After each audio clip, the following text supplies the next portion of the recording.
Hello, hello, hello. How are you guys doing today? Happy Thursday. Ooh. I'm afraid the tripod is gonna fell. I'm afraid there's like a bubble on my lip. I'm afraid, what is going on? This vlog is already a mess. This is where real content creators, they stop the video, they put in jump cuts, not me. Not me over here. Look, I was just gonna wear this coat because I'm gonna walk in this coat when I get done. I'm all ready for my walk. Well, not the bottom part, but the top part. I'm all ready for my walk. So this is my new walking coat that I got, and I was just gonna wear this out here to vlog, but it's a little bit colder. And then I was making my coffee, and I walked out here, and I know it's like in the 40s, probably upper 40s. I mean, it's cold, but it's really not that cold. It's not as cold as sometimes it's not as cold. I cannot speak. I just filmed 6 videos back to back. It is not as cold as it has been some days that I've been sitting out here.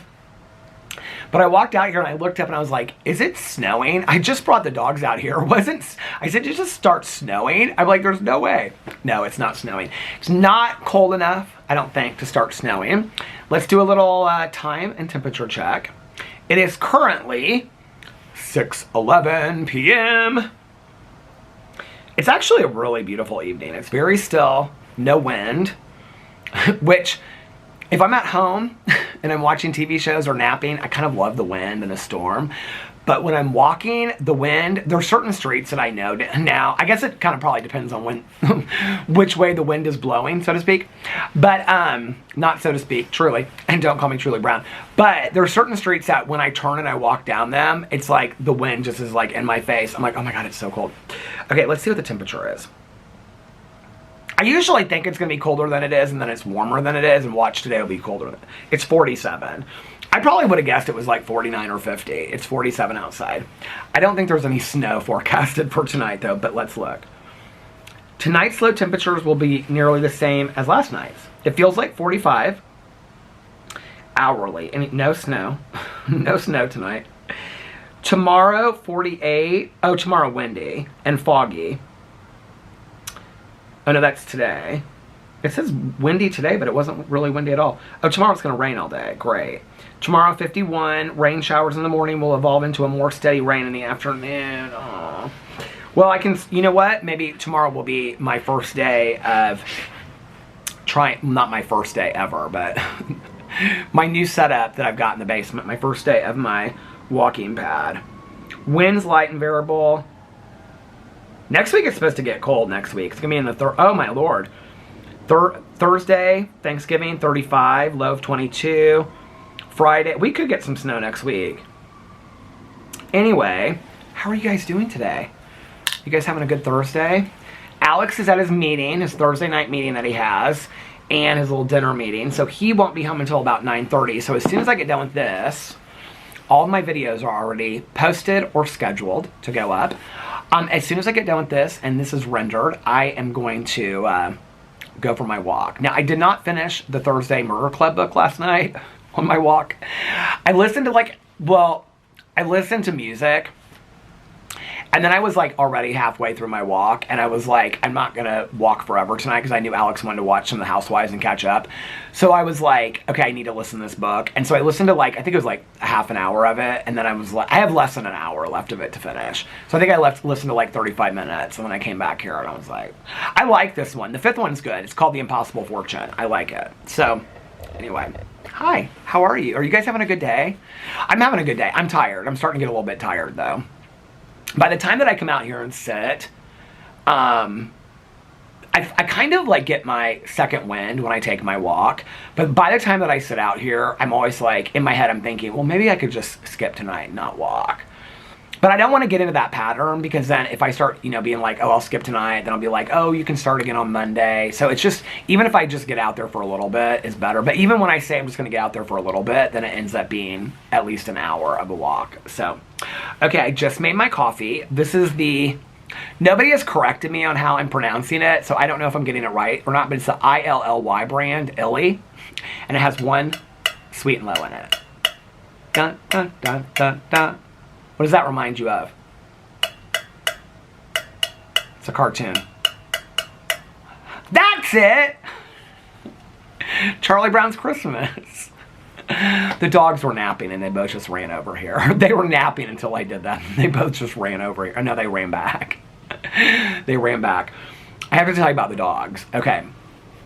So the new window is in. I have a picture. Do you guys want to see a picture? I sent it to somebody last night.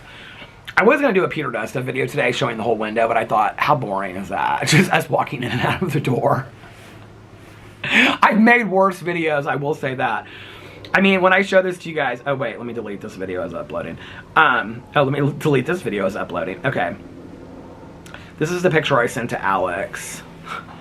I know you guys won't be able to see this probably, but can you see? Look at the little guys. Can you see it? I don't know if you can see it, but they're both just sitting there on their separate beds. Okay. Yeah, you're not going to be able to see this probably because of the light, but here's our new window. It's all done. So we have no curtains in there, okay? Well, last night when we were watching TV, so I've told you about...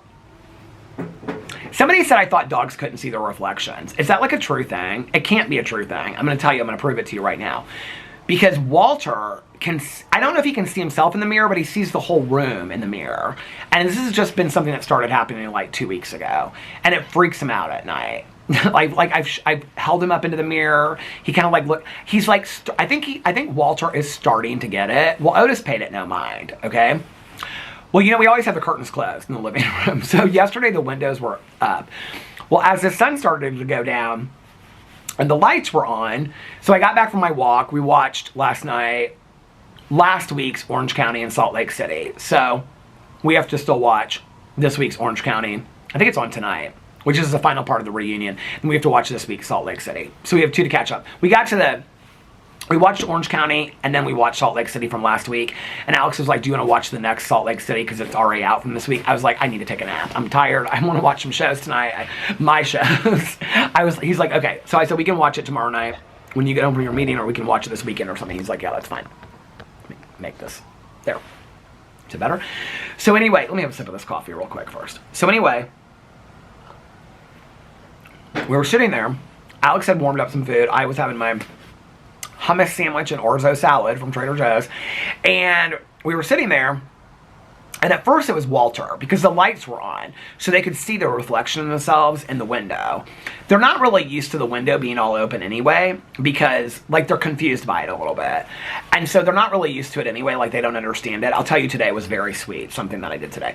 So they're not really used to the window just being open anyway. They don't really get it.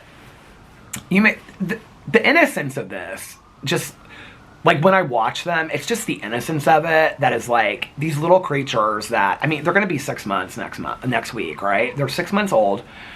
They're just discovering things about the world. I mean, I watch them and it's just such a cool way to look at the world. Like they don't understand, they don't get it. You know, it's like if we could look at the world in a completely different way, like if we could just erase a lot of our experiences or our bias and things like that and just look at the world in a completely innocent way. I mean, can you even imagine?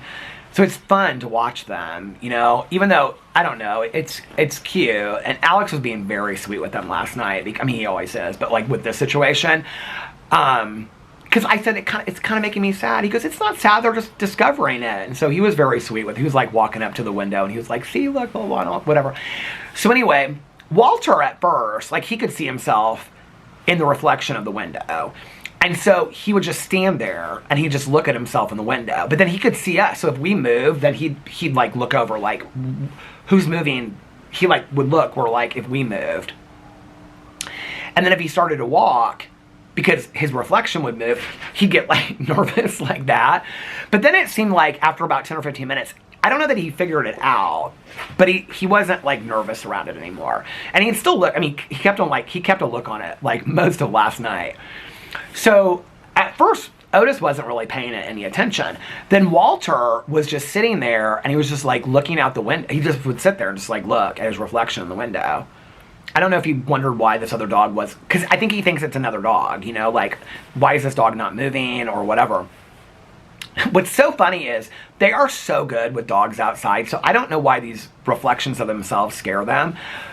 But Otis like kind of came and sat next to him, kind of like, what are we looking at, Walter? And then all of a sudden you could just, because Alex and I were both watching, because I looked over at Alex, we were both watching him, and like while we were watching our show, and you could just see the moment that Otis got it. It was like, like, you could just see it, and it's like all of a sudden he just saw it, like his reflection, and he like instantly got it. And then he stood up and he like leaned in, and when he came back, he could, like, the reflection moved and it scared him and he jumped back like a foot.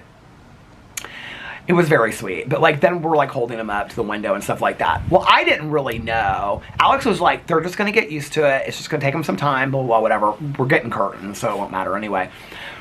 But this went on last night, like off and on. Walter got real good at it. Walter was just kind of like, but like, Walter is like figuring out mirrors and stuff like that. What's funny about it is in the bathroom, our full-length mirror in the bathroom, which I always move for videos when I film in there and stuff like that, but Otis will walk right up to it and just look at himself in the mirror. Like, it doesn't bother him at all. I don't know if it was because he kind of couldn't see himself because it's just a reflection in the window, but he could, I mean, the window is so clear. It's a brand new window, right? He could kind of pretty clearly see himself. So I don't know if that's what it was. I don't know why it freaked him out so much. He finally just like laid down and went to sleep. But Walter got kind of used to it. It was funny though, because like Walter would walk in front of it, and then Walter would just kind of like watch himself as he was walking. Like, why is that dog following me? It was so funny. So today, I'm like filming videos and stuff like that, and they usually, like, they lay at the top of the stairs. Well, today they weren't. They were in their beds next to the window. And so they couldn't see, because it was sunny today. Well, it wasn't sunny, but it was like, you know, there was light coming through. So they couldn't see the reflections today. But they kept on going up to the window. And it was kind of funny, because it was kind of like, I just wonder how their little minds work, you know? And it was kind of like they were trying to, like, Otis especially was trying to figure it out. Like, where are those dogs that were there last night? Like, he just kept on looking at it. Like, he'd go up to the window and whatever. So we hadn't taken them out. Like, Alex had tried to take them out on the patio back last night. Walter went out for a second and then came right back in. Otis wouldn't go out there last night. He just wouldn't walk out on the patio. So today, like, in the light, I was like, let's go out in the backyard, because we want them to get to use the backyard and stuff, you know? And so I opened the door. I opened it all the way through.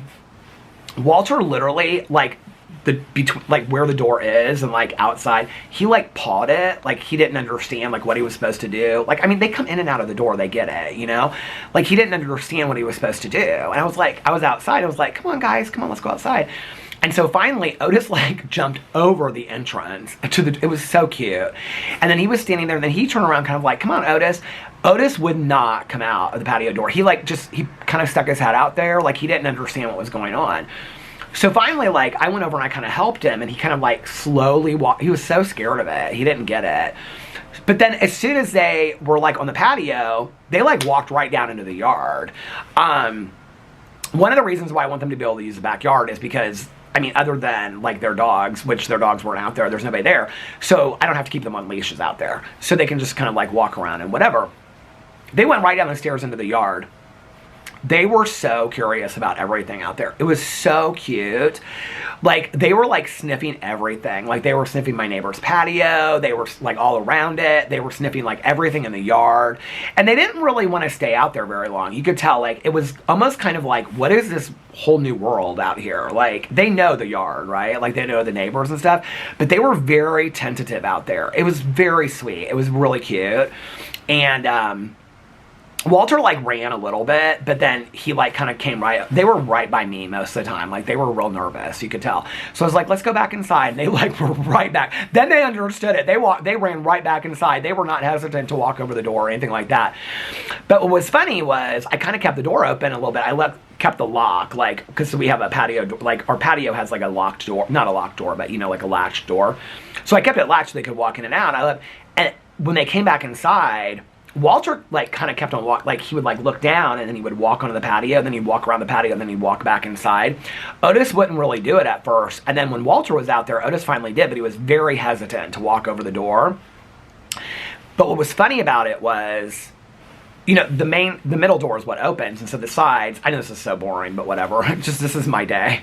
But the sides are they don't open, they're just the windows, right? And so Otis caught a glimpse of himself in the window. And it was because I was like watching him, and he like walked over to where, like, it wasn't like he leaned over. He walked over to like the middle panel and like looked inside, not like around, but he like kind of like looked inside. It's so cute. It's almost like they're processing it in their heads, like they're trying to figure it out, but they can't. This is where I wish dogs could talk, you know? Because last night we were like, both Alex and I were like, it's okay, you guys, it's okay. And then Walter Like, he seemed to get it. After they went outside today, there have been no problems with the window. Like, I don't know if, like, seeing it on the other side, like, took away. I should have done that last night. I don't know. Like, I don't know if, like, but it was dark. I mean, it's already dark. I don't know if you guys can see. It's not going to show up on camera. Oh, yeah, it does show up on camera. It's already dark. So when I came out here, it was already dark, and they weren't, like, every once in a while, I'll catch them, like, today, like, looking in the window and stuff like that since I've taken them out. But it's not like it was. It's not like they're like, I mean, they were in the window last night. They were like, who are those dogs in the window? And then, like, Alex would get up and walk in the kitchen, and then they don't turn around and look. They look like in the window, like, who is out there walking? Like, they think it, you know what I'm saying? You get it. Anyway, it's not like, this is a complicated topic, but it's cute to see them do it. It's so cute to see them figuring it out in their heads. They are such sweet little pups. So anyway, okay.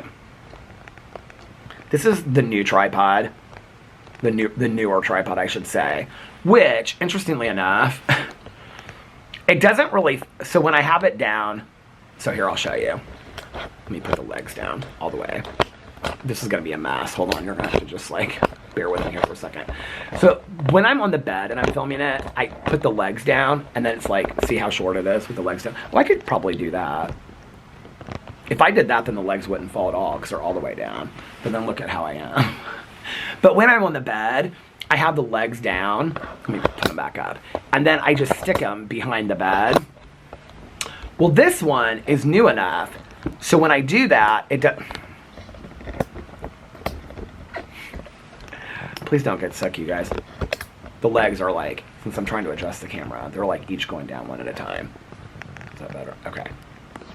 So this one on the back of the bed, like if you watch some of my videos where I film them from the bed, like they go up and down because every time I move on the bed, the camera moves with it. Well, for some reason, this one, I have it like, it's not like I just have it on the edge of the bed. I have like the tripod stuck behind the bed pushed up against it, and then I have this part, the camera part, pushed up against the wall. So it's supposed to, it should, but every time the bed moves, it goes with the bed. I don't realize it when I'm filming. I don't see it. Like it's very minuscule how it moves, but when I'm watching it back, I notice it. And so what I've noticed is I hardly ever use the new tripod in the bedroom, but when I do, it very rarely goes up and down like that. The problem is that unless I sit on a pillow, which I don't want to do for 45 minutes while I'm filming a video because it's not comfortable, that I'm like real low in the bed with this tripod. The other tripod is so broken down that it gets me like exactly how I want to be on. Anyway, it's stupid. Somebody asked me in a video the other day, they said, I don't know if they said they miss it. They said, you should bring back the candle pairings outside. So today, I don't have two candles. Well, I do have two candles because I have my Aunt Kathy's, this candle. But this candle, like, here, I'll show you. Watch. Should we do a candle pairing? So this is the Yankee Candle Citronella. I don't even think it's a smell. I just think it's citronella. Is it even a scent on this candle? Hold on a second. I'm going to need my... I feel like when you reach that age where you have to, like, have your light on your phone to look at a menu in a restaurant. I don't think this has a scent to it. Yankee Candle. Oh, Ocean Hibiscus. It does have a candle. I probably have said that before on here. Okay, this candle, the problem with this one is it just doesn't... I just tried this lighter before I came out here. This candle just doesn't stay lit for very long.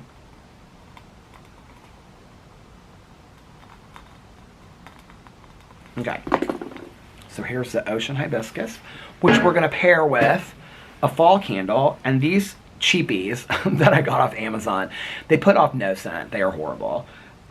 This is Fir and Pine, and I already trimmed the wick inside before I came out here. I am totally prepared. Look at that. Yeah, it smells like soap. It doesn't even smell like Fir and Pine.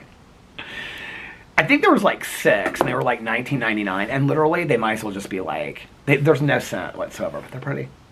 Candle pairings. Anyway, oh, that does look pretty. It's all coming back to me now. It's all coming back to me now. What I did what was I singing on here last night? And I went inside and I was singing it, and Alex got laughing. He goes, why are you singing Casey and JoJo? I go, it's Jodeci. He goes, no, it's not. He goes, Jodeci was on a break and Casey and JoJo made that song. I go, how do you know that? He goes, I love Jodeci.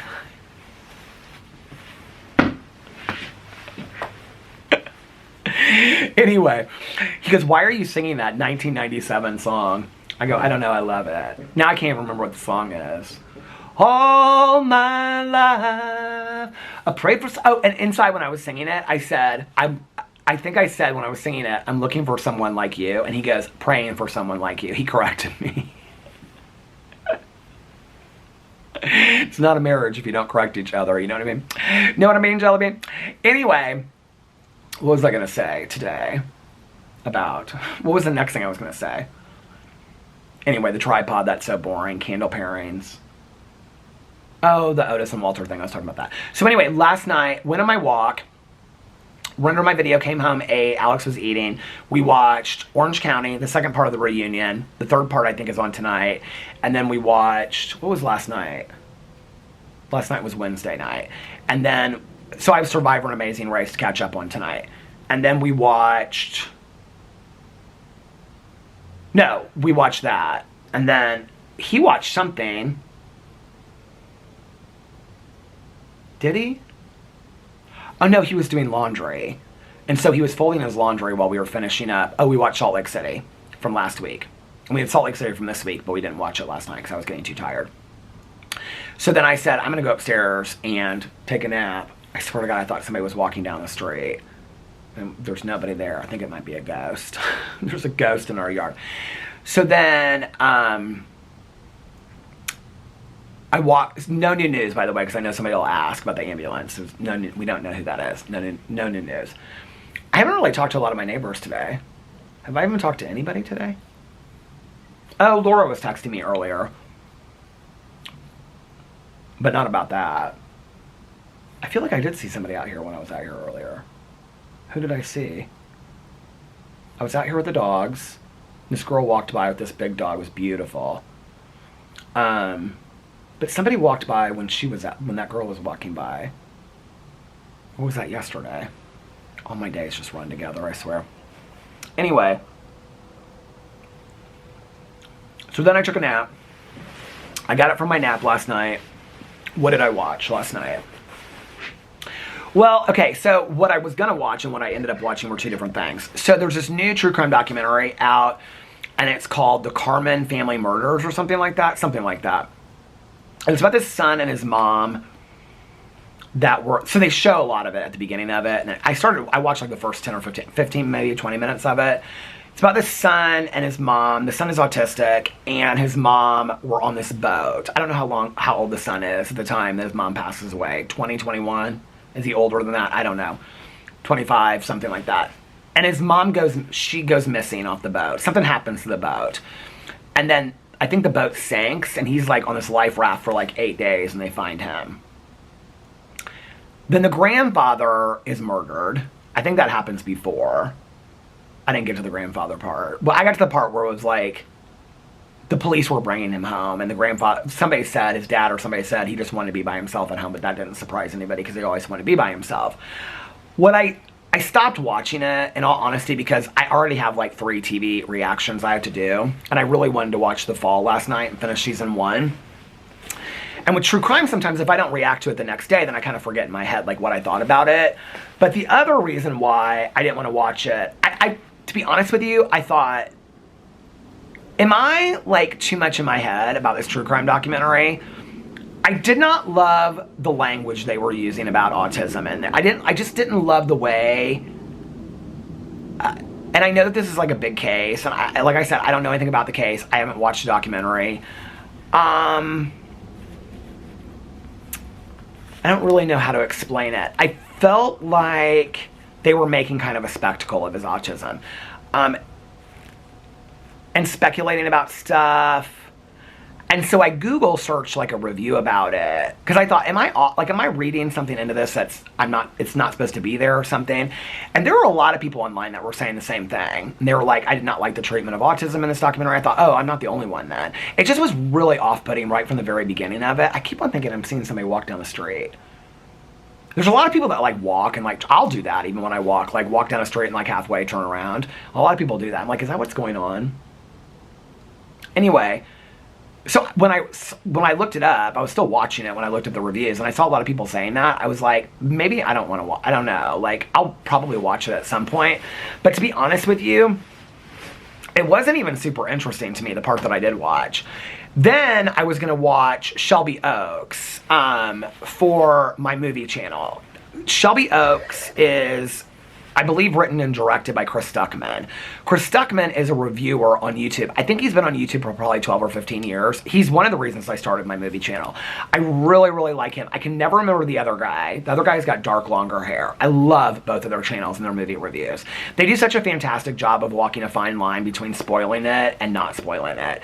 And so they don't ever spoil a movie. Some of their reviews are like 20 minutes and some of their reviews are like 2 minutes. But I love their movie reviews. I love how they do it. And so I watch a lot of different movie reviewers. There's like this gay couple that reviews a lot of movies. I like how they do things too, but they're definitely a little bit more like me. They're more animated. While these two guys, well, the guy with the dark hair, I don't remember what his name is. I've looked him up on here before when I've been vlogging.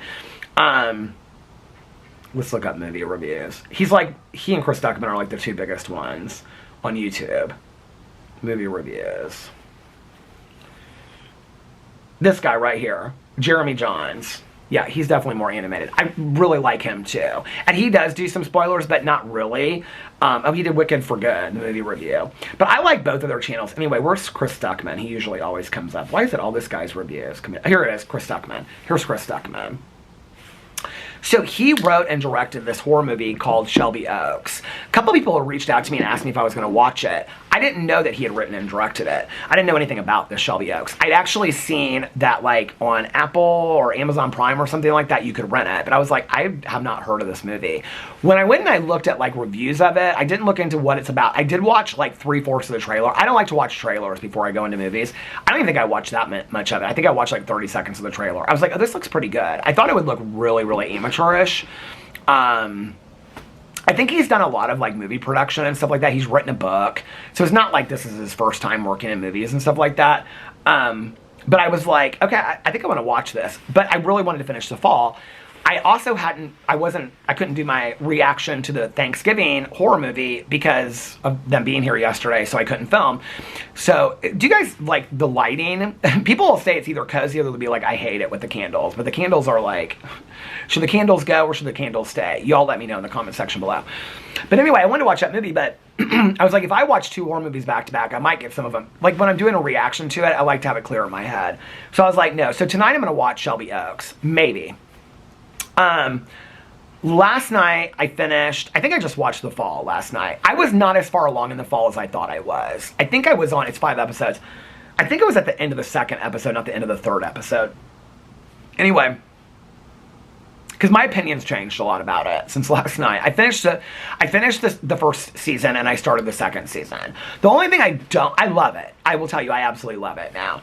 And I love Gillian Anderson's character. Yesterday I was like, I don't really like her character. I don't even know when it changed. I love her character. I love, love, love her character so much. Are we getting deliveries? Some truck is coming down here. But anyway, so I finished season 1 last night. I started season 2, but I only watched like a half of the 1st episode of season 2. The only thing I don't like about it is this. Is that, like with Happy Valley, that ocean, that candle of my Aunt Kathy's, it is like strong smelling. Have I said that on here before, or do I say it doesn't smell? And it's actually, like I have to show this to you guys, it is burning like crazy after I just said it doesn't stay lit. Look at that. It's like a fire pit. And I can smell it all the way over here. This other candle, she don't do much. Anyway. So, the only thing I don't like about it is like, with Happy Valley, Broadchurch, all those shows, Shetland, there's like always a main storyline that carries through each season. Like a murder mystery that's like it takes all the seasons to solve it. But then each season is completely different.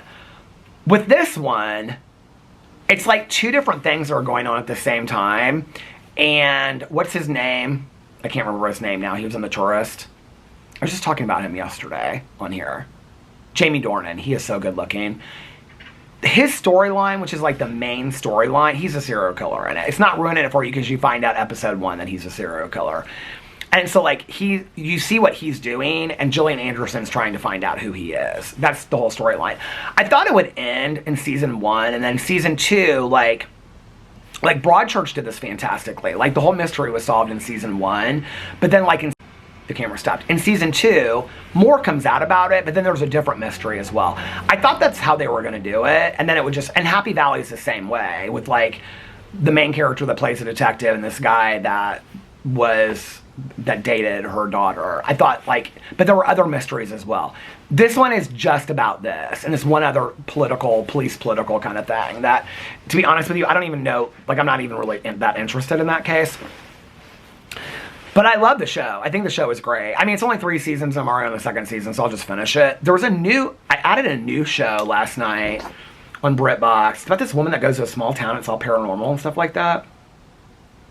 Let me tell you what it is. Hold on a second. I just added it last night. I mean, literally every time I get on here, what is this, Tidings of the Season? Oh, I guess I'm further along than halfway. I'm probably like 40 minutes into it. I don't know if you can see that or not. But anyway, TV shows we think you'll like. Happy Valley. Of course, I loved Happy Valley. See, there's all these good BritBox shows. Look at this. The Victim, Mayday, Secrets and Lies. Okay. Now I got that stupid Casey and JoJo. The Passenger. Have you guys seen this show? I think it might have come out this year. After experiencing bizarre and unnatural incidents, the close-knit community of Chatter Vale is sent spinning on an axis. As DI Raya Junwa investigates the strange phenomenon, her discoveries add up to something much bigger than she could have imagined. Out of the corner of my eye, I swear to God, I saw somebody walking down the street. I almost even thought I heard them. Am I, like, losing my mind out here vlogging with you guys? Doesn't that sound so good, though? What year did it come out? Does it say on here? 2024. Do you know I've never seen Wicked? Alex watched it earlier this year or last year or something like that. He loved it. I'm not a musical person. He's like, babe, you'll love it. Everybody's told me I love Wicked. I'm going to watch it and review it for my movie channel. But when I looked on here last night and saw that it was 2 hours and 45 minutes, are you effing kidding me? You can miss me with that. I mean, I'm sure it's good. 3 hours. Can I watch it while I walk on my walking pad? That's what I should do. I should watch it while I'm walking on my walking pad. So, okay. Gillian Anderson's character is so complex and so fantastic. The show is not just about this murder mystery. It's really about this female detective that comes in and she's like worked her way up to be at the top of where she is, and she's still disrespected as a woman in the police force. Really what this show is about, and Gillian Anderson's character as well, and she's pretty direct about it. Like when I was talking about yesterday, like who does that? Oh, I love the story where somebody said that they did that to their husband. They've been married like 15 years. You go. I love that. I have that kind of confidence today. Well, not fully, but I have it more today. But I'm married. It's not like I'm going to go up to somebody. You know what I mean? But like I have that confidence today in a way that I didn't have like 20 years ago, you know? What's interesting about that though is that I was the one that reached out to my husband. I was the one that reached out to my ex. How did my first boyfriend and I meet? Oh, we were at a dinner. Well, I kind of knew who he was. Oh no, you know what? We met on Halloween at a drag show, I think, and he was with his brother, and I knew his brother. My first boyfriend's brother was gay as well, passed away years ago. And, oh, and I was with some friends of mine, this couple that dated, and they were with him and his brother, and then they introduced us, and they had a dinner. That's how it all happened with my first boyfriend. God, that was so long. That was 30 years ago. That's when you feel old, when you talk about, like, your ex, and it was 30 years ago. 31 years ago. Well, no, because I was almost a year sober when I met him, so, yeah, about almost exactly 30 years ago right now was when we started dating. A drag show at the Metro. Anyway, I met all 3 of my long-term relationships in bars. Can we just put that out there for a second? Because people say you don't meet people in bars. So my first, he and I were together 4.5, almost 5 years. My ex and I were together 6.5 years. I met him at a bar, Utopia in Indianapolis. It doesn't exist anymore. It was a lesbian bar, but on Sunday nights, it was like a gay guy night. It was so fun. And I went up and put a matchbox, and it's not a matchbox, but like a pack of matches, and wrote my number in it. And that was kind of like our whole thing and our whole relationship. He came up to me and he was like, now he did have that kind of confidence. And all the people that I've dated have had, I think that's maybe kind of partly what I'm attracted to, is that their confidence. But he came up to me, I'll never forget, because I turned off, I walked up to the dance floor, he was dancing with his friend. His friend actually thought that I was coming up to hit on him, but I wasn't. So anyway, but I put this matchbox in the back of his pocket, and I was like, call me sometime if you're interested, or something like, I don't even remember what I said. I walked off the dance floor. So my friend, I think my friend at that time was living in Chicago and he was visiting. And I had watched him like week after week. I was like, he is so cute. Not my friend, this other guy. Not my friend, the guy that I ended up dating, my ex.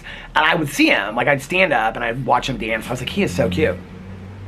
And so I was telling my friend, I was like, I think he was visiting from Chicago. He used to live here, but then I think at that point, yeah, he was living in Chicago at that point.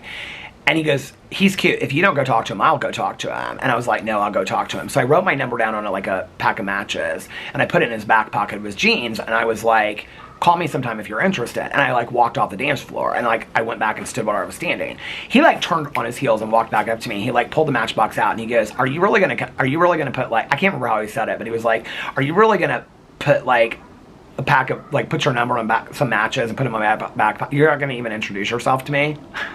I was so called out. And then with Alex, I had seen, we've told this story so many times, I had seen Alex out, and I thought that he was really, really cute. And I was just so nervous at this time. And I remember, he was friends with somebody, I came across this picture on MySpace. Yes, the MySpace days. I came across his picture on MySpace. And I don't know, I must have been confident that night, because I sent him a message. And I was like, hey, I saw you out. You're very attractive. I think you have kind eyes. I'd love to take you out sometime. And he sent me a message back, and he was like, hey, I really appreciate it.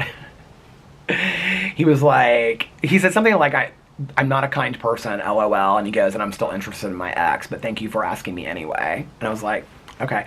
And then we would see each other out every once in a while, and he would just say hi and stuff like that, and we'd just be like, hey, it's good to see you, whatever. And then that was, I think I sent him that message before my mom passed away. I think it was when she was sick. And then my mom passed away, and then I was going to Denver a lot. And then I went to Denver first in June for Pride, and then I was going out there every 2 weeks. And I kind of decided I was going to move to Denver. And then I think it was around maybe the end of July, Alex reached out to me on MySpace, and he was like, hey, when are we going to go on that date? And I messaged him back, and I was like, are you over your ex? And he was like, LOL, yeah, or something like that. I wish we still had these messages.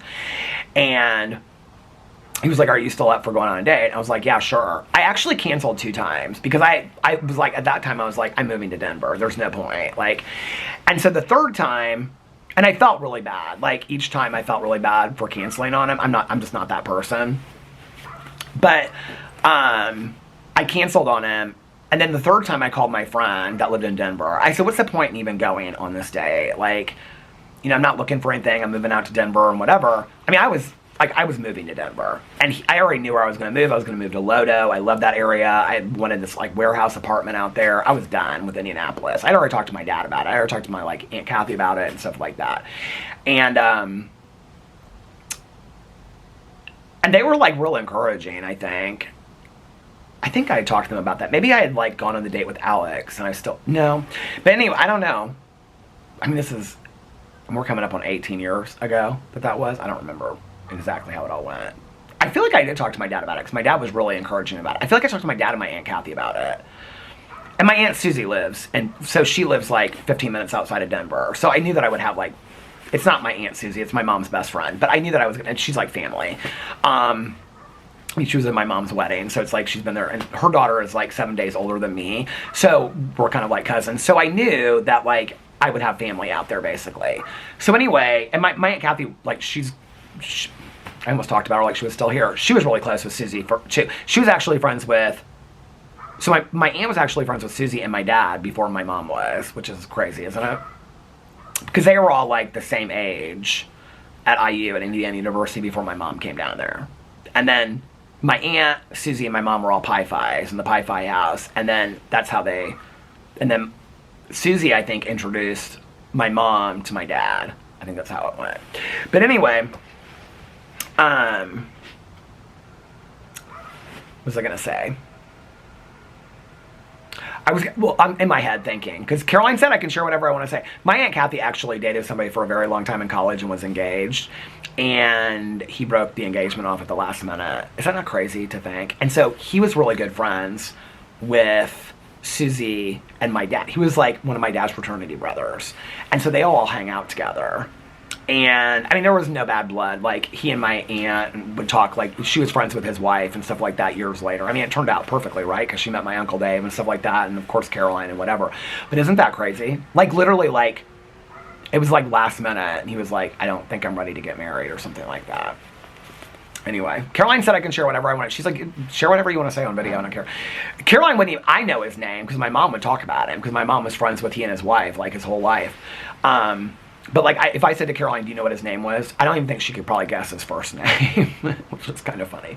My mom was a storyteller like me. I mean, I knew all the stories from when we were growing up. Caroline doesn't, I'll say something to Caroline, she'll be like, Singing in the Rain. I'm like, yeah, they loved it, Caroline. They went and saw it in the movie theater all the time. She's like, really? Like, I'll tell her. And it's weird what she knows that I don't know. Because she remembers things. Because she spent a lot of time with my grandma towards the end of my grandma's life. So she knows a lot of stories from my grandma that I didn't know. Because she was older. She was like 16 when my grandma passed away. And, like, her job was at, well, she worked at my grandma was a bookkeeper for the athletic department. Caroline ended up working at the athletic department. That was not the place that my grandma stole from, okay? That she worked there. I don't even know how she would have gotten that job. She must have known somebody that owned it. The athletic department was like a sports place, like in the mall. But they had stores all over. So she worked in, like, the corporate offices before she retired. Caroline worked at the one in the mall, but then she also cleaned my grandma's apartment, like, once a week. And so Caroline will tell me stuff that I don't remember about my grandma. I was 13, so, like, the memories that I have of my grandma are much different than, like, I mean, we both remember Christmases and stuff like that, but, like, the conversations they have, I think my grandma had much more adult conversations with Caroline than with me. She didn't tell her she went to prison, but, like, you know, and all that kind of stuff. I know there's that one person out there that's like, your grandma went? Yeah, my grandma went to prison.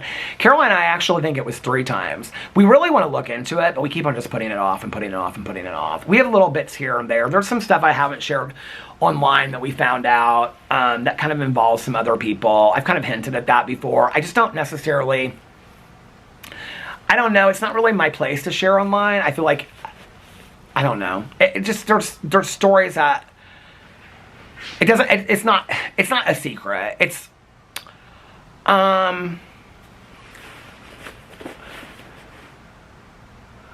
there's just connections to our family that we have found out about that it's not really, it wouldn't hurt anybody, but it's not really Caroline and I's story to tell, and it doesn't really impact us on any level. It's not like anything that if I told you guys would be like, really? You'd be like, who cares, right? But I just don't really feel like it's mine to tell. Anyway, I don't know. Caroline and I'll probably look into that someday. A lot of it's kind of hard, to be honest with you. Both of us will look into something, and then you get to a certain point, and it's like getting DOC records and stuff like that, or foster care records open, is, like, really, really hard. You have to, like, petition for it, and it's just, I don't know that either one of us are really that invested at this point to do it. But anyway, how did I get to talking about all that? Oh, moving to Denver. So anyway, then I met Alex. He and I went on a date. And I can remember him. I picked him up at his friend's house. And he walked in front of my car, and he, like, did this cute little wave. I remember he had, like, this blue polo shirt on. And I was like, I am so screwed. Like, he is so cute. And we went to Bravo. My friend was like, just go on the date. He was like, worst case scenario, you get it over with. Best case scenario, you make a new friend, you know? And I was like, okay. So we went on this date. It was one of the best dates I've ever, it was probably the best date I've ever had in my entire life, like, prior to, like, dates we've had in our marriage. It was just really easy. And both of us talked about that later. And here was what it was. Alex had another date planned for the next night, which he ended up canceling to go out with me again. He was kind of dating. I mean, he would own this right now in video. He was dating to get meals, because he was like, I would just go out with somebody and they'd pay for my meal. And he's real honest about it. And so, but, he had no intention of getting in a long-term relationship, and I had no intention of it. I mean, I was on my way out the door. I think because of that, neither one of us went into it with any expectations. I think what's interesting about it is, because people ask me a lot about like, Alex drinks, you're sober, or whatever. I do remember he asked me so many questions that first date about being sober, and not like inquisitive, but like interested. Like he was really interested. And later we would talk about it. And he said, I didn't really know a lot of people that were like sober like you are. Like, I mean, he would say, like, I know people that like, you know, he was like, I don't know people that like live it like you do, like, you know. And he would say, it was real interesting to me. I mean, he was asking me a lot about my story of like how I went into treatment and how many times I gone into treatment. I remember he was just like real fascinated about all of it. And so, I don't know, I remember honestly getting ready like 15 minutes before the day and like getting in the shower, my hair was wet, and like throwing on like a shirt, like I wore this like Western shirt, and I just did not care. I was like, I just didn't care. I just was like, let's just get this over with. And then for it to end up being like one of the best dates ever, we kind of have different opinions about what happened after the date. Should I save this for a Q&A? You guys have probably, most of you watch my Q&As, but anyway. We both remember that I wanted a cup of coffee, so we went somewhere and got a cup of coffee. I don't remember where, probably Starbucks or something like that. It wasn't that late. I remember the early, as I picked him up, and it was early in the afternoon, so the date must have been like early. We both were probably like, it was like a Wednesday, I think, a Monday or a Wednesday. We were both like, let's get this date done early so we can get it over with. We don't necessarily both agree on what happened that night. One of us thinks we went a little bit further than the other one. Listen, I'm not a prude. I would have had a one-night stand, so it's not like I'm opposed to it, but I do remember that he didn't leave. I took him home the next day. So I do remember that. But then the next day, I remember on the way home, I took him and I said, do you have any plans tonight? And he goes, I'm supposed to have another date. And I go, oh, okay. Now, I'm not the kind of person that can date like 15 people at the same time, but he wasn't really looking for a relationship, you know?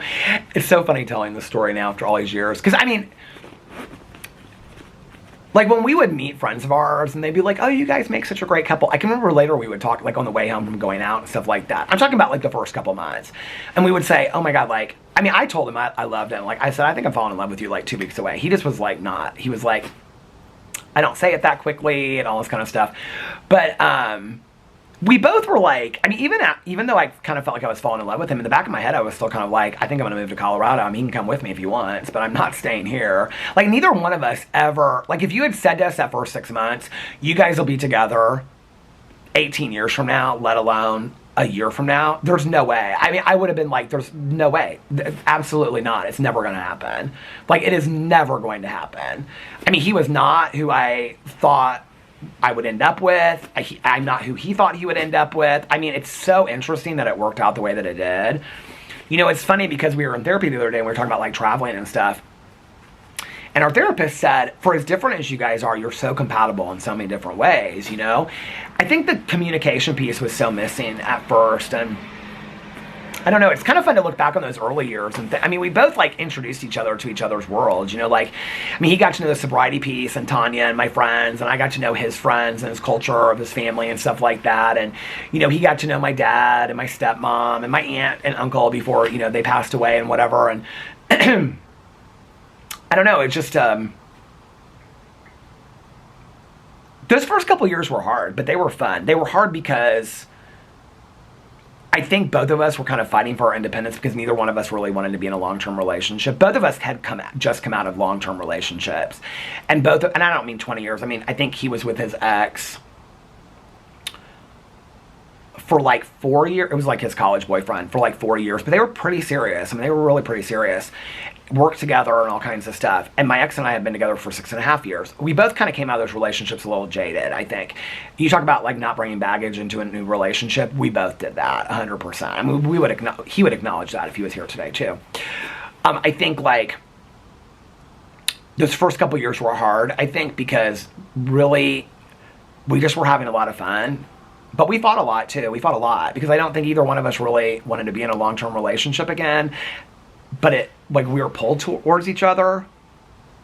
But then, like, anytime either one of us, like, our independence was, like, you know, like, we didn't want to give up our independence as well. And so we were like, I can remember like early on wanting to go on like some trip or something. And he was like, oh, am I going too? And I was like, no. What? Like, we're not. You know, it was stuff like that. Or I was like, what is that noise? It's a table. It was like a push-pull kind of thing. Like, he would want to go out like with his friends. He'd be like, I'm gonna go out with my friends tonight. I'd be like today, I was like, no, that's where we got to a point where we're like, everything I did, he did with me. And not meetings. That was like the only thing. But if I went to Tanya's, he went to Tanya's. And if he went out, I went out with him. We were side by side. It was smothering. It was just like, I mean, he said something to me early on that was so vital. He said, we aren't spending any time alone that I ever get to miss you. I think that's really, really important. I do think it's important to get to miss your partner a little bit, even at 18 years throughout the day, you know, like, it was funny because I texted him today. He left real early this morning. He's not gonna get home till late. And I sent him a picture of the dogs and I said, we miss you. I don't think I've texted him that in a while. I used to text him that all the time, like 10 years ago, like, miss you today, whatever. You know, it's like I've gone with my day. I do think, and I said it because I genuinely do miss him today, you know, it's like, and I think also because we, you know, spent a lot of time together last night and stuff like that and the weekend's coming up. But I think it is important to miss the person that you're with, you know? I don't know. It's crazy. Like, Alex told me he scheduled, one of our friends' birthday was yesterday, so he was texting her and he's like, we're going to go out and have dinner with them. I can't remember the 2nd or the 4th or 6th or something like that. But anyway, this was a couple that was they weren't in our, we didn't have anybody in our wedding except for Sarah and Caroline and my dad and Caroline's, not Caroline's dad, my dad, well, my aunt and uncle were there, but they weren't in the wedding. Alex's mom and his brother, that was who was in our wedding. But this friend of ours, so they started dating the exact same time. Like, we started dating in August. I think they met, and then they started dating in September.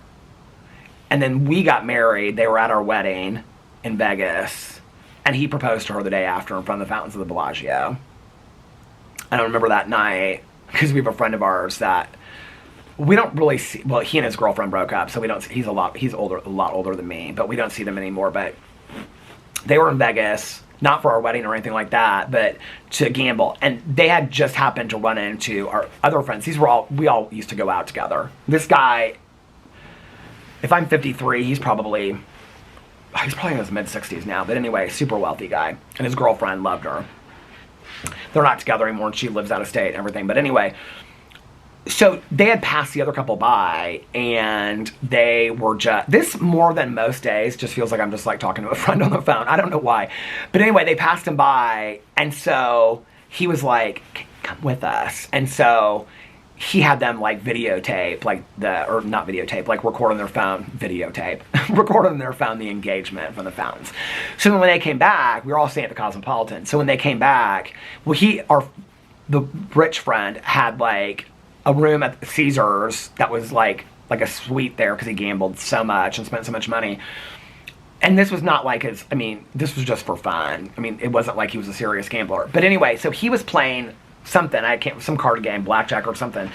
And Alex, like, we knew him from going out and been to his house and stuff like that. And he was like, here, Alex, he like bet and like it won. And so like, he was like, Alex, you're like my good luck charm. And so we were standing there and like his chips were like, Alex and I were just telling a story the other day because somebody asked us about like our wedding. I can't remember. I low bet it. I thought the chips were like 1,000. I think Alex said they were like 5,000 or something, 10,000, something ridiculous. And Alex the whole time was like standing there. He was like, God, I hope he just gives me one of these chips because I'm his good luck charm. But anyway, his girlfriend loved country music, and so they were going to see Faith Hill and Tim McGraw that night, and he had gotten a meet and greet backstage with them. So, but then afterwards they were going to dinner at STK, which is the steak restaurant. I think it's completely overrated. They have one in Miami. They have them all over the place. They're really overrated. Oh, they just went there actually in I didn't even know there was one in Salt Lake City. There's one next to the One Hotel in Miami. Salt Lake City, they just went there on episode 2, The Secret Lives of Mormon Wives, which I've started. It's for Layla's birthday. They go there. The first time we went to STK, I think it was the first or second one in the country, and it's like they have a DJ that plays, and people get on the tables and dance and stuff like that. It's a steakhouse, STK steak. I thought it was way overrated, but this guy was like, they're comping my dinner, just come. He's like, so we went with him, that couple, and then the couple that was in our wedding. And that was a really fun night. I remember his girlfriend showed up. She's super tall and just unbelievable and just so sweet. And I didn't know her that well. I think they had maybe just started dating at that time because he had another girlfriend before that. Not the couple that got married a year after us, but this other couple. And I remember she had on this turtleneck, like white cream, short sleeve sweater. It was gorgeous. And she sat next to me, and she was from Tennessee, and we talked about country music the whole night. And she has this like Southern accent. I just loved her. I fell in love with her. She's still fun today. I mean, we don't see her very often today, but when we do, she's just, anyway. They didn't work out, but they're both with other people today and happy. So, but that couple that got engaged, they got married a year later. We were in their wedding. They got married in Indianapolis on the canal. And that was one of the salt and pepper shaker where we were at one end and we were at the other. But we read something. They had us read something. Like Alex and I both went up together at the same time and read. Their wedding was really, really fun. So they got engaged a day after us and they got married a year after us. Not like to the date. I can't remember what month they got married in. It was sometime in the summer, like July or June or something like that. But anyway, we haven't seen them in a long time. And one of the reasons we don't see them is because, first of all, they work so damn much. And when they don't work, they are both like marathon runners. He does like Ironmans and stuff like that. I know you guys were like, you have friends like that. Yes, we do. But they both do it. He started it first and then she really got into it. So they do like, I mean, he does these like, they post stuff online and I'm like, oh my God, he like ran like 30 miles. And so, I mean, it's unbelievable stuff. But they go to like, a lot of places Alex's mom goes to, like, they'll go to Argentina, Chile. They go to a lot in South America, and they'll do, like, some marathon there, and then they stay. They do these extensive trips. So they go to, like, 5 or 6 of these, like, round the... I mean, it's like the Amazing Race, but, like, for them. And they do these, like, unbelievable... But it's always around, like, a marathon or... What's the swimming, biking? This is what he... Is that the Ironman? Swimming, biking, running? She does marathons. He does the swimming, biking, running thing. They're both really, really into it and super fit. So we're having dinner with them the first week of December sometime. I'm really excited to see them. That'll be really fun. How did I get talking about that? How did I get talking about that? Oh, because, so they started dating the same time that we did. And I can remember there used to be this like Sunday party thing that we would go to this restaurant in Indianapolis called Bella Vita. It was called Rehab. It was modeled after the pool party in Las Vegas. It was on Sundays. It was a shit show. It was a drunk fest. And she didn't really drink a lot either. And so she and I would always kind of hang out. And her husband now is one of the promoters for it. He's not into that anymore, but he used to be a promoter here in Indianapolis. And so she and I would just like, they would always have a cabana for like us and her and whatever, like all the friends, like had this one cabana. And so we were just sitting there. I remember she and I would sit. I can remember us talking about like being like, we would like joke about like this, like neither one of us thought we'd ever be in this relationship again. What's kind of sad about that is because I loved all those people we used to hang out with back in the day, some really neat couples. Oh my God, there's one gal, we used to be really good friends. One of my favorite pictures of her and I in a bar, one of my favorite pictures of myself, I post it up every once in a blue moon. Her daughter is like 12 now. I'm like, when did I, like she moved to Charlotte like forever ago. That would have been like the first 2 or 3 years that Alex and I were together. I'm like, I mean, we're coming up on 20 years of being together. 2026 will be 18 years, you know? So if she moved 15 years ago, it doesn't surprise me. I was like, oh my God, we've gotten so old. This other couple that we were friends with, they used to have these huge GP Moto parties here, GT Moto parties, whatever those are called, here in town here, and they have this fantastic house. They live in Miami now. We don't ever see them in Miami. They live in Miami now, and that was weird. They like stopped right there in front of their house and they kept on going. But they, their kids like graduated from high school. I mean, it's weird to me. I think they had kids though before we met them, which would have been the first year. Because we went to that, is it GP or GT Moto? I remember our friend that we went with, she lives in San Francisco now. Works for a big advertising agency out there. Guys, it's just like so weird how much has changed. Alex and I will talk about that every once in a while. Or we'll like run into somebody that we haven't seen in forever. But like some of our friends from back then, like the ones that we went to the farm with, like we're having dinner with them again in December. We're trying to make it like an every other month kind of thing with some of our friends that we haven't seen in forever. Because like, well, that couple that we went to the farm with, our friend that she lives in the farm with her husband, she just met him like a couple years before she got married. When we knew her from back in the day, she dated off and on, but like they started dating. I think it was like a year or two. I don't remember. Anyway, around the same time that we all started. But we're the 3 couples, the ones I was just telling you about that were having dinner, the one we went to the farm with, and Alex and I, we're like the only 3 couples that are still together. Like, nobody else is together. They're all divorced, remarried, have kids with other people, moved out of town. They don't, I mean, it's so weird. And we were all like, all of us, like every Thursday through Sunday, I mean, we were at pool parties at people's houses. We were going out I mean, it's like a completely different life. It's crazy to me. I had good times then. The camera stopped. Am I really at an hour already?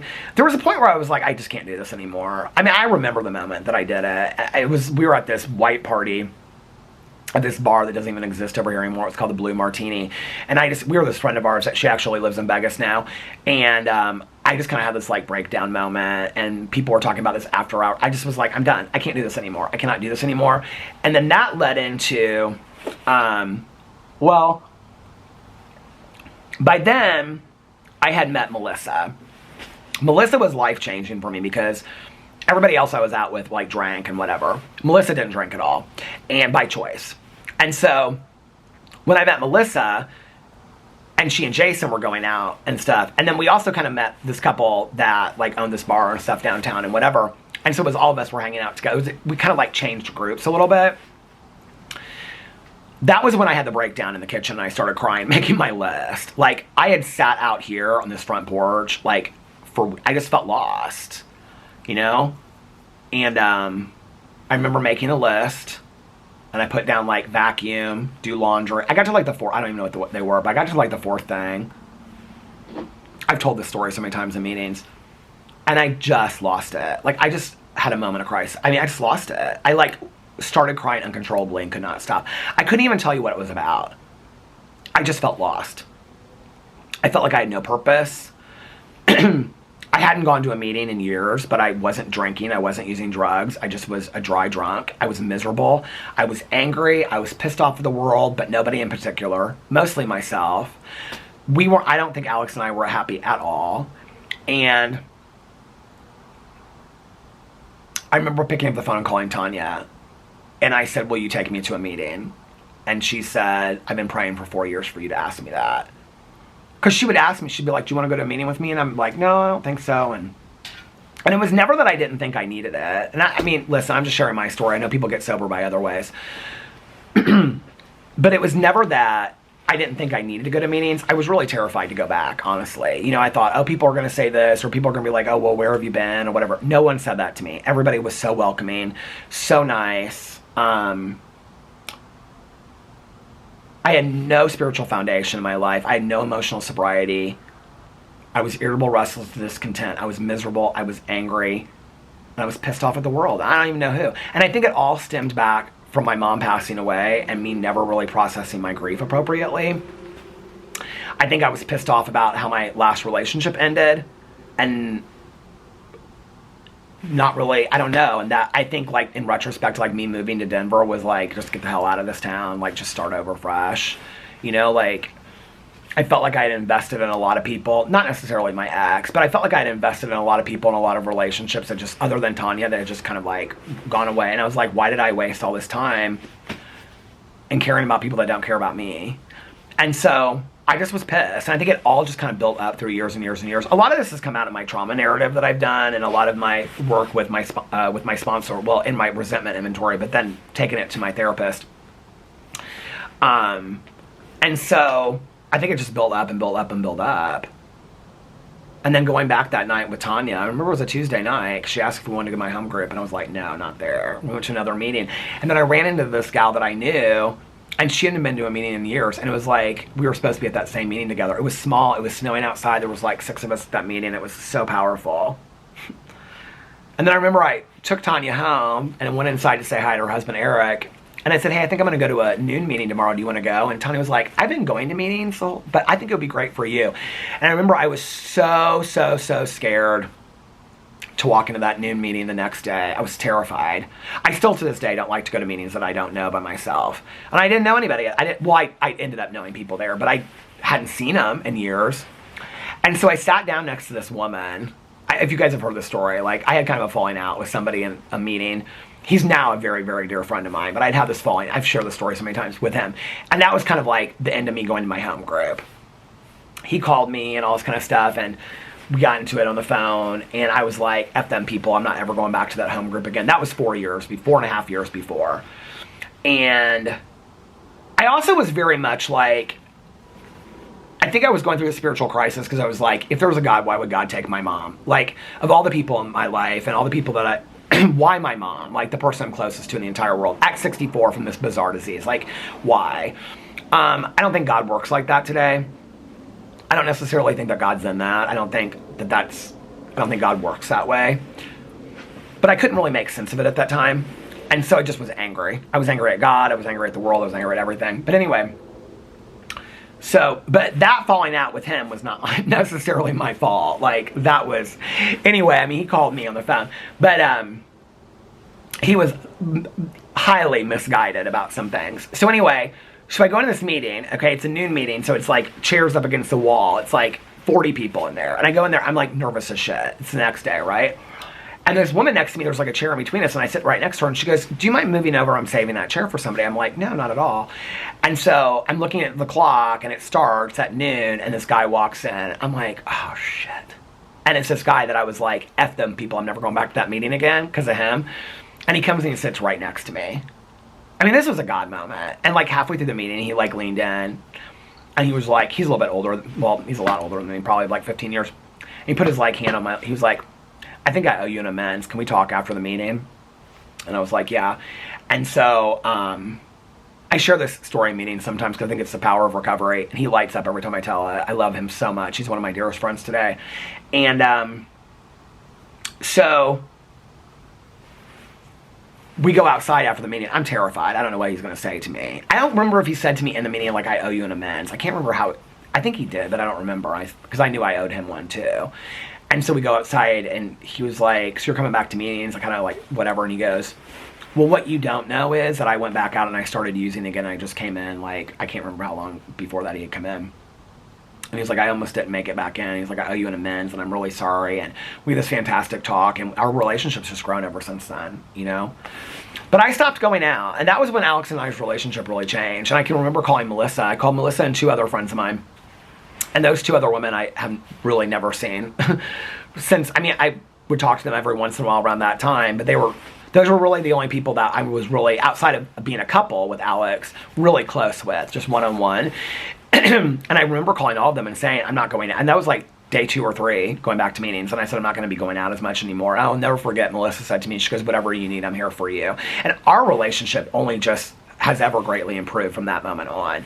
You know, like, the other 2 women just were very focused on going out, and that became very evident to me. And that's fine. Like, that's what, you know, I think I was angry about it at the time. Today, I'm like, that's what they needed to do for them. You know, it's whatever. But I don't know. You learn who shows up for you, you know, in times of crisis, but it's the people that stick by you through times that aren't in crisis. And also who you stick by. You know, reach out to somebody not because they're going through a crisis. Reach out to somebody just because you miss them or you're thinking of them today. I love when people reach out to me and I'm not going through it. A lot of people will show up for you. Well, not necessarily a lot, but people will show up when you're going through really horrible shit. It's like, I always tell people about this. Like, everybody shows up for the funeral, right? Like my mom's funeral. Oh, we're going to hear from us. 2 weeks later, make sure you're checking in with that person, because that's when they need you the most, because everybody else has stopped calling, because we don't know how to have conversations. We don't need to ask. We don't know how to ask, are you doing okay?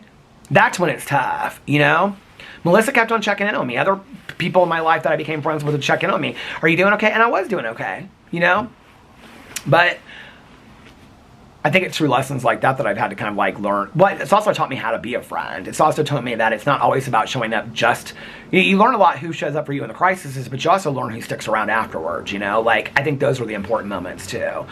But that was changing. That's when Alex, you know, like, our lives became very structured for a very long time. I was going to 2 meetings a day, and Friday nights we would do date night, brunch on Sunday. Saturday night he would go out with his girlfriends, and I would go to this candlelight meeting, and it was good. You know, it was real good to have that structure. I needed that structure for like my first year back, you know, and I'm really grateful for that.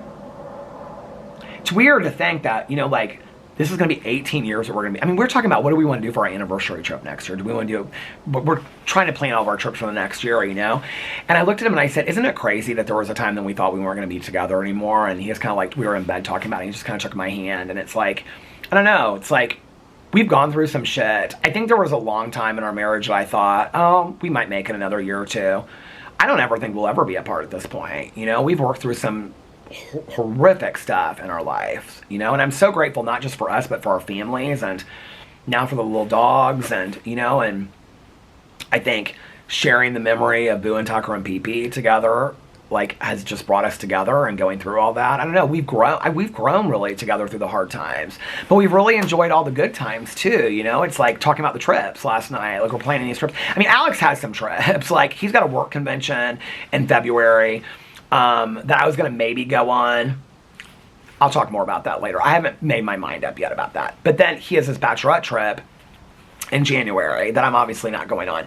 But I'm thinking I might go on a trip with like Tanya during that time. Caroline already has girls trips, so I approached, but Tanya and I kind of talked about maybe going somewhere. I don't know. I'll probably just be like, no, I'm just going to stay around. I'll end up being like, no, just save the money, stay at home, watch your shows, because I enjoy that just as much. That's probably what I'll end up doing.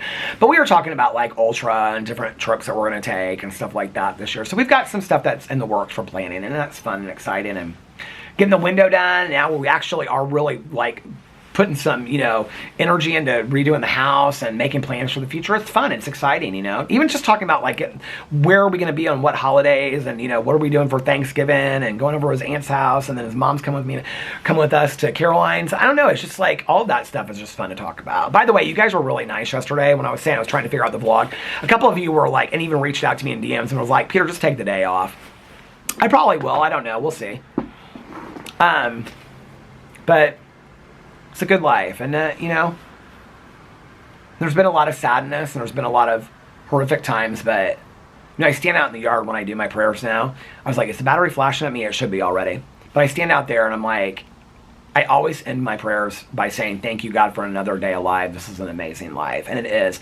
And, you know, in between the really sad times, really tragic times, the anger, the misery, all of it, there's just absolute joy and happiness that is like fit into all of that. You know, it's all of it together, and I'm so grateful for it. I mean, I was uploading my videos today, and I was like, you have such a, like, this is your job. Like, this is the coolest thing, and I'm so grateful for you guys. You know, I try to say it a lot, but I think the more you say it, sometimes it feels trite, like it's, but it's not missed on me, you know? I mean, I have people say to me, but not everybody could do what you do and just talk into a camera. It's not like my job is difficult. Let's just be for real, okay? Like, it's just not. And I get to watch movies and TV shows and talk to you guys on the front porch every night, and I'm forever grateful for it. I really am. You guys give me a life, and my husband and my, you know, family beyond my wildest dreams. I'm so incredibly thankful for it. So I'm going to get off here now and get ready to go on my walk. Well, I'm ready from the top up, but anyway, I hope you guys are having a magically amazing Thursday, and if nobody else has told you this today, I love you guys. And, of course, I'll see you tomorrow. Bye. Love you.